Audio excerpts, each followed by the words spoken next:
நான் நடிக்க வந்திருக்கேங்க. ஸோ என்ன சொல்லணும்னு தெரியாது எனக்கு. இந்த சாங்ஸில் எனக்கு நல்லா நடிக்க முடிஞ்சது. எனக்கு சான்ஸ் கிடைச்சதுல ரொம்ப ரொம்ப சந்தோஷம். 2 சாங் தான் நான் இந்த மூவியில் பாடியிருக்கேன். ஒன்று வந்து வத்தல குண்டு அண்ட் அதை வந்து நான் கன்னிமாங்கா. And my sincere thanks to 3வது பேட்ச். இப்போ வந்து என்னுடைய ஸ்டூடெண்ட்ஸ் சொன்னால் இங்கேயே இருக்காங்க. 76 வயசு 82 வயசு ஸ்டூடெண்ட் வரைக்கும். அந்த ஆக்டிங்க்கு ஏஜ் பற்றி சொல்லணும்னா இஸ் மை லைக் ஃபிலிமில் என்னோட ஃபாதர். லைக் ஃபிலிம் இண்டஸ்ட்ரியிலே it was more like a family living together, everybody having fun and just like shooting a movie by the side, and we were just having sir ഒരു എല്ലാവരും പറഞ്ഞു ഒരു എന്താ father, പക്ഷെ എന്നെ സംബന്ധിച്ച് സാറ് பிஞ்சுமாங்க பழைய சொத்துக்கு கட்டிக்குமாங்க.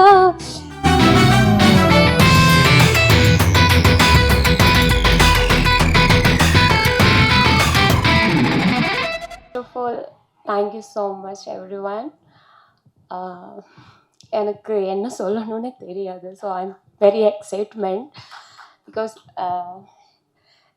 நான் இந்த மூவியில் இல்லை, என்னோடய லைஃப்பில் இந்த மாதிரி ஒரு ஆளுன்னா சார் என்னோட அப்பாவாக இருந்து இந்த மாதிரி அப்படி இல்லைம்மா இப்படின்னு கற்றுக் கொடுத்து இந்த மூவியில் நடிக்கிறதுக்காக எனக்கு ஒரு வாய்ப்பு கொடுத்தாங்க. ஸோ என்ன சொல்கிறது, நான் வந்து ரொம்ப கொடுத்து வைக்கணும். மால்தீவ்ஸில் இருந்து நான் நடிக்க வந்திருக்கேங்க. ஸோ என்ன சொல்லணும்னு தெரியாது எனக்கு. இந்த சாங்ஸில் எனக்கு நல்லா நடிக்க முடிஞ்சதுக்கும் இவ்வளோ ஒரு நல்ல வாய்ப்பு கிடைச்சதுக்கும் ஸோ எல்லார்கிட்டே நன்றி சொல்கிறேன். இதை சப்போர்ட் பண்ணுங்க. ஸோ நல்லபடியாக இந்த ஃபேமிலி இன்னும் நிறைய ப்ராஜெக்ட் பண்ணணும்னு தான் எனக்கும் ஆக்ரகம். சார் கூட சேர்ந்து எனக்கு இன்னும் நிறையா மூவி பண்ணணும். So thank you. என்ன டோட்டலாக வந்து 25 மூவியில் பாடியிருக்கேன். Thank you. And that too with the legendary singer Yesudas sir, Vijay Yesudas, Madhu Balakrishnan sir and so many other legends. So இப்போ சந்திரகுமார் அங்கிளோட படத்துலையோ பாடினதுக்கு சான்ஸ் கிடைச்சதில் ரொம்ப ரொம்ப சந்தோஷம். 2 சாங் தான் நான் இந்த மூவியில் பாடியிருக்கேன். ஒன்று வந்து வத்தல குண்டு அண்ட் அதை வந்து நான் கன்னிமாங்கா. And my sincere thanks to Paramjothi sir also, the music director of this movie. And ரொம்ப ரொம்ப சந்தோஷம். அதுக்கு மேலே சொல்ல தெரியல. Thank you so much dear Chandrakumar uncle and Paramjothi sir and to the entire cast and crew for the great support, and my sincere thanks to the press and media. Thank you so much.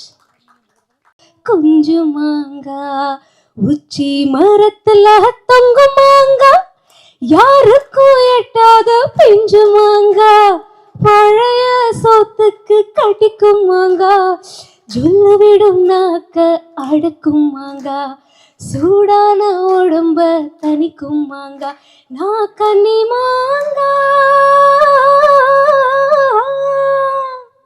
Thank you so much. Thank you. Black and ஒயிட்டில் இருந்து இப்போ கலரில் வந்து நின்றுட்டுருக்கோம், digital மீடியாவில் வந்து நின்றுட்டுருக்கோம். ரொம்ப சந்தோஷமாக இருக்குது. இந்த மாதிரி மீடியா பேர்சன்ஸ் கூட எனக்கு வந்து நின்று பேசக்கூடிய சந்தர்ப்பம் கிடைச்சது. நான் எல்லாருக்கும் நன்றி சொல்கிறோம். எஸ்பெஷலி என்னுடைய ஸ்டூடெண்ட்ஸுக்கு. என்னென்னா இந்த கோவிட் டைமில் வீட்டில் சும்மா இருக்கோன்னு சொல்லிவிட்டு க்ளப் ஹவுஸில் போகிறபோது நிறைய அங்கே வந்து ஆளுக்கு சொன்னாங்க, சார் எங்களுக்கெல்லாம் சினிமா கற்றுக்கணுன்னு ஆசை இருக்குது சார், எங்களுக்கெல்லாம் அதுக்கு வசதியே இல்லை, நாங்கள் எப்படி கற்றுக்க முடியும்? அப்போ நான் சொன்னேன், சும்மா தானே இருக்கோம், டெய்லி ஆன்லைனில் வாங்க, நான் கற்றுக் கொடுக்குறேன் சினிமான்னு சொன்னோம். அப்படி அவங்களுக்கெல்லாம் ஃப்ரீயாக டெய்லி கிளாஸ் எடுக்க ஆரம்பித்தோம். ஒரு 1 hour 2 hours அப்படியே போயிட்டு இருந்தது. அப்போ அப்படியே ஒரு 100-150 கிளாஸ் எடுத்ததுக்கப்புறம் அவங்க சொன்னாங்க, சார் எங்களுக்கு ஒரு ஒர்க் ஷாப் நடத்தினா நல்லாயிருக்குன்னு சொன்னாங்க. ஓகே, நான் சொன்னேன், ஒர்க் ஷாப் நடத்தி என்ன பிரயோஜனம்? நான் ஒரு 10 நாள் நடத்துவோம். இதுதான் கேமரா, இதுதான் லைட்ஸு, இதுதான் ஜென்ரேட்டரு, இதுதான் ரிஃப்ளெக்டர்னு சொல்லி காட்டுவோம். கொஞ்சம் ஒரு 2 ஷார்ட் ஃபிலிம் எடுப்போம், ஒரு சர்டிஃபிகேட்டும் கொடுத்து அனுப்போம். அதனால உங்களுக்கு ஒன்றும் பிரயோஜனம்னு இல்லை. அதோட நம்ம அந்த 10 நாளுங்கிறது ஒரு 15 நாள் 20 நாளாக மாற்றினா ஒரு சின்ன ஃபிலிமே நமக்கு எடுக்கலாமேன்னு சொன்னாங்க. அது எல்லாருக்கும் நல்ல ஐடியா மாதிரி பட்டது. அன்றைக்கி நான் அவங்கள வச்சு ஒரு சின்ன ஃபிலிம் எடுத்தோம். ஆனால் அன்றைக்கி ஒரு தியேட்டர் ரிலீஸ் ஒன்றும் மனசில் எண்ணமே இல்லை. நாங்கள் எடுத்தோம், அந்த படம் நல்லா வந்தது. அப்போது ஸ்டூடெண்ட்ஸுக்கு தான் அவங்களுக்கு ஆசை வர ஆரம்பிச்சார், தியேட்டர் ரிலீஸ் பண்ணுமேன்னு. ஆனால் அது இப்போ தான் ரிலீஸ் பண்ண போகிறோம், சென்சர் ஆச்சு. பட் அதில் ஒன்றும் அந்த மாதிரி தியேட்டர் ரிலீஸ் பண்ணக்கூடிய அளவில் எலிமெண்ட்ஸோ அந்த மாதிரி ஒன்றுமே இல்லை. சும்மா ஒரு எக்ஸ்பெரிமெண்ட் மாதிரி எடுத்தது. ஆனால் இருந்தாலும் இப்போ நாங்கள் அதை ரிலீஸ் பண்ண ட்ரை பண்ணோம். அன்றைக்கி ஸ்டார்ட் பண்ணது தான் இது என்னுடைய 3வது பேட்ச். இப்போ வந்து என்னுடைய ஸ்டூடெண்ட்ஸ் சொன்னால் இங்கேயே இருக்காங்க. 76 வயசு 82 வயசு ஸ்டூடெண்ட் வரைக்கும் இருக்குது. ஏன்னா ஆக்டிங்க்கு ஏஜ் பிரச்சனை இல்லை இல்லைங்களா. 6லேருந்து 100 வரைக்கும் நான் எல்லோரும் வர சொல்லியிருக்கோம்.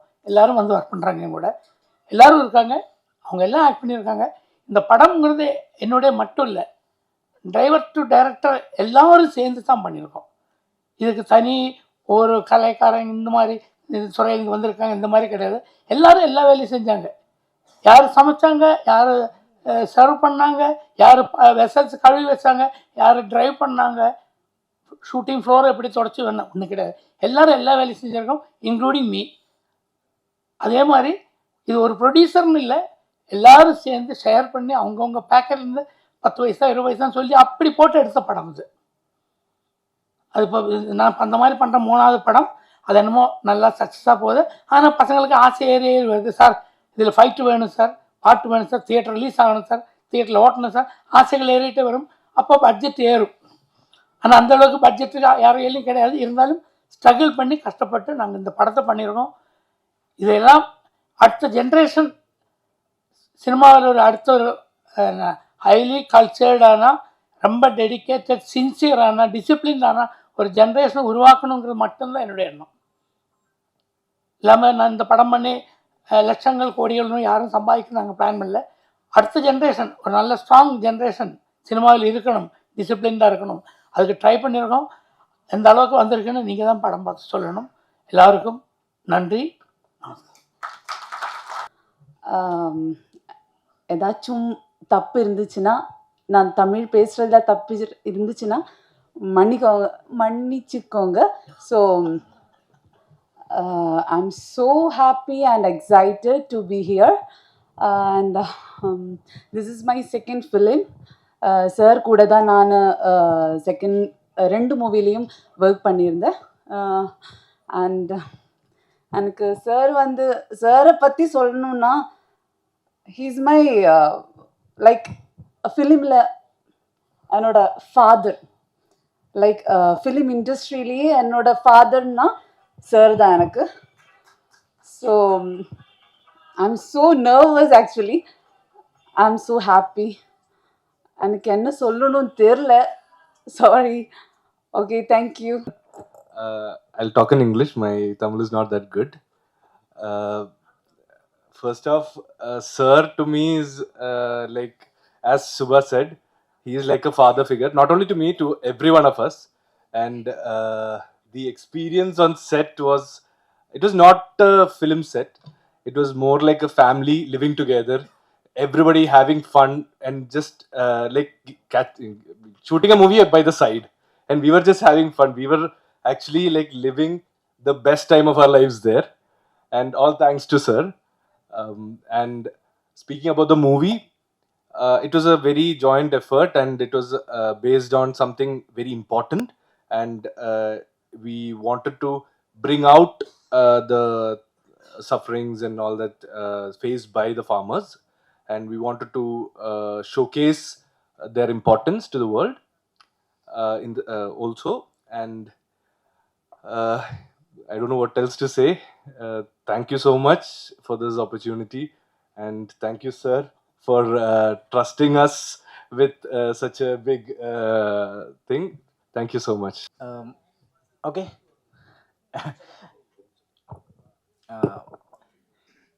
என்ன சொல்லணும்னு தெரியல.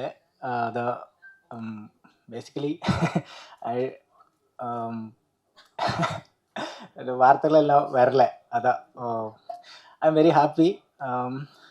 சாரை கூட 2வது மூவி தான். என்ன சொல்லணும்னா, സാറ് ഒരു ഗുരു. ഞാൻ മലയാളത്തിൽ പറയാം. സാറ് ഒരു എല്ലാവരും പറഞ്ഞു ഒരു ഫാദർ പക്ഷെ എന്നെ സംബന്ധിച്ച് സാറൊരു ഫ്രണ്ടിനെ പോലെയാണ്. എപ്പോൾ വേണമെങ്കിലും വിളിക്കാം, സംസാരിക്കുമ്പോൾ ഇങ്ങനെ തോളിൽ കൈയിട്ട് സംസാരിക്കാം. ഈ ഒരു സിനിമയുടെ പാർട്ടാവാൻ പറ്റിയതിൽ ഭയങ്കര സന്തോഷമുണ്ട്. എല്ലാവരും കാണാൻ പറ്റിയതിൽ സന്തോഷമുണ്ട്. ഈ ഞങ്ങളുടെ ഫാമിലി, ഈ സിനിമയിൽ എല്ലാവരും ഫാമിലിയാണ്. അപ്പോൾ ഈ ഫാമിലിയിലുള്ള എല്ലാവർക്കും ഇവിടെ എത്തി വന്നിട്ടുള്ള, ഞങ്ങളെ വിഷയം വന്നിട്ടുള്ള എല്ലാവർക്കും നന്ദി. Thank you.